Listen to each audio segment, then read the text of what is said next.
number 39 sa halay ng mga senador. Ibalik natin Senadora Amy Marcos!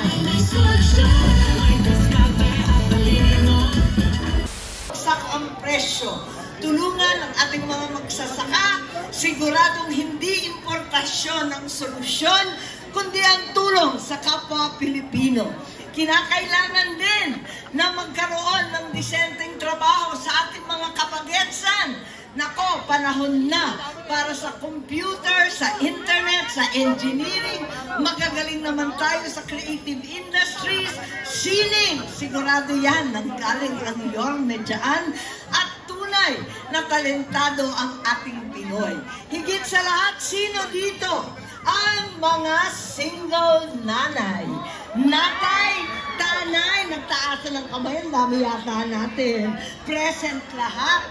Tulungan natin ang ating mga single nanays pagkat napakangarap na nila sa trabaho, iisa at walang sustento. Talaga naman, wala pang panahon para sa sarili at nag-aalaga ng anak habang naghahanap buhay at sa kabila nun, wala pang love life at walang jowa. O, paano ba naman yan? Bakit kayo pumapalakpak sa walang jowa? Happy tigang kayo talaga? Bakit hindi? At sino rito ang ating mga senior citizens? Nako, ita sa mga kamay. Talaga naman. Meron na tayong social stipend para sa pinakamahihirap. 1,000 ang tinatanggap kada buwan para sa gamot, pagkain at lahat. Ngunit sana palawakin pa natin yan para sakop na rin ang ating mga PWD. Bigyan na rin natin pantawid sweldo. Kung may pantawid pamilya, may pantawid sweldo rin. Ang taas-taas ng bilihin ngayon. Masyadong mataas ang presyo. Kaya tulong-tulong po tayo. Siguraduhin natin. Sino naman ang nakarinig na ng Centenarians Act? Yung aabot ng 100 taon, pero iilan lang naman yun. Kaya pinalawak na natin po. At ngayon, 80 anyos, 85, 1995, tatanggap na rin ng regalo sa gobyerno. Dagdagan natin yan para ipamalas ang pagmamahal natin sa ating mga lola and lola na nag-aruga sa atin. Ayan, tulungan po natin lahat yan. Higit sa lahat, kung mahal mabuhay, mas lalong mahal magkasakit. Naku po. Kaya, yung mga ospital na itinatag ng nanay ko, na Philippine Heart Center, Kidney Center, ang Lung Center, ang Children's Center, gumawa rin tayo ng ospital na ganyan dito sa lungsod ng Maynila. Para napakadali na lamang at hindi nahirap. Sana maging zero balance pa. Kung talagang mahirap magkasakit, mahal mabuhay, mas lalong luho na mamatay. Pambihira naman talagang sitwasyon natin. Nag-iiyakan na, nagluluksa na ang ating mga kaibigan at kababayan kapag namatayan na problema pa kung paano maglilibing. Kaya gawin na natin ang libreng libing para sa mahihirap. Tama po ba? Nako, marami pa tayong trabaho talaga. Ngunit para sa akin, deserve natin ito.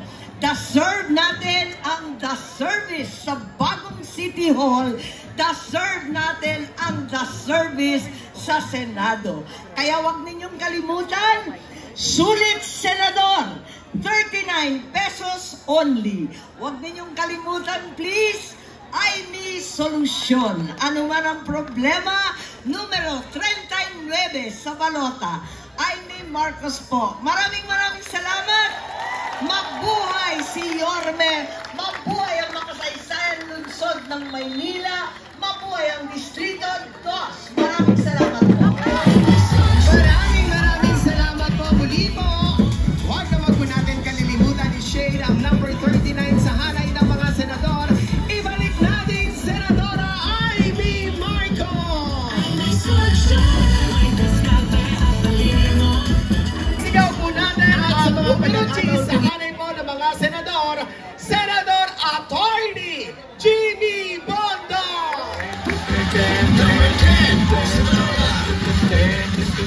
Number 10 sa balota, Jerry Boto. Abogado, musikero, Jerry Boto. Sa Senado, iboto. Sa Senado, Jerry Boto. Iboto. Sa Senado, sa Senado, Jerry Boto. Jerry Boto. Number 10 sa balota. Magandang gabi po! Ako po si Attorney Jimmy Bondok. Alam ko po, mas naaalala nyo ako bilang singer. Kaya mamili na po kayo. Ano ba? Gusto nyo bang mag-speech ako o kantahan ko na lang kayo? Kita nyo na, kaya ako hindi mananalo eh. Pwede bang magsalita akong konti lang? Ha? Para makilala nyo naman plataforma ko. Pero, pakinggan nyo naman tong kanta na ginawa ko para kay Tatay Digong. Okay lang? Salamat po! Tama na, sobra na, kinuha niyo ang aming ama. Tama na, sobra na, hindi niyo ba nagdarama? Si Digong ay naglingkod lang ng tapat. Si Tatay lang ang nagmahal sa aming lahat. Ibalik niyo si Tatay Digong, walang salang ikinulong, palayain niyo na ngayon. Ibalik niyo si Tatay Digong, kasarinla'y nakataya, kapayapaan ng bansa.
po naman yun ang gusto po natin.